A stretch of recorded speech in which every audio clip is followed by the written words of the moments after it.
Okay, this is video 13 of the Lumion course, and we just created this group, and now we're going to load in that group and see what we can do with it. So to load in a group, we go to select all categories, we go to our placement tool. Now we have this option to load a group. We just saved this one, so we'll open that. It's almost a gigabyte. It's going to take a while to load, so I'm going to pause this. Okay, our custom group has now loaded. Here's some more hints about placing objects. So if you press your R on the keyboard, you can rotate it to help you place it. And Lumion has a lot of keyboard shortcuts, so just pay attention. Like it looks like if I press N, no, that's just telling me this direction is north. So I'm pressing R to rotate it, and you can also press L to scale. So those are some more helpful things when placing objects. But the point of this is that we can create groups custom from our custom models and control them that way. This is important to know when you need to rotate, mass rotate something.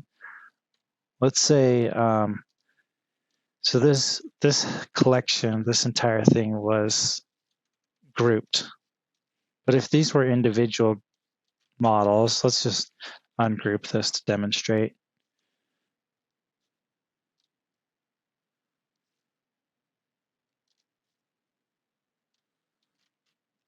Okay, now we're going to go to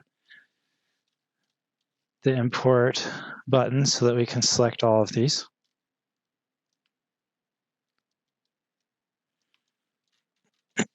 Okay, we've selected them all. You'll notice I don't have this building selected.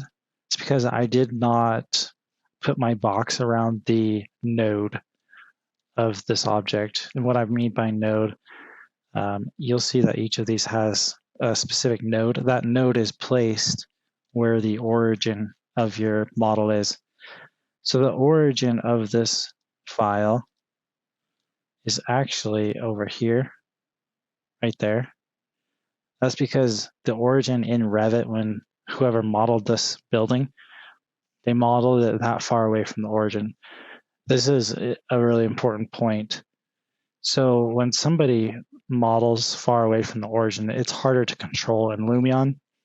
So if we have a building that's 168 feet in the air, it's extremely hard to control the position. So we want to model close to the origin. But what we can do is we can box select these and hold Control and select our building. Now we have them all selected. So if we wanted to rotate this 90 degrees, let's say the owner of this building wanted to rotate it for an update. If we selected all these and rotated them 90 degrees, they would not rotate together, right? That is not what we want. So what we need to do is first group them. So let's undo that. Now we group them. Now we can rotate them all together. We can also scale them all together.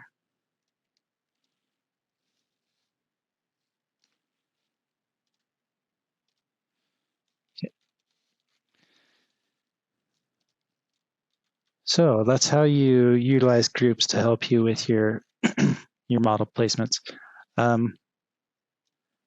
I did think of a few more tools that I want to mention really quickly. If we go to utilities,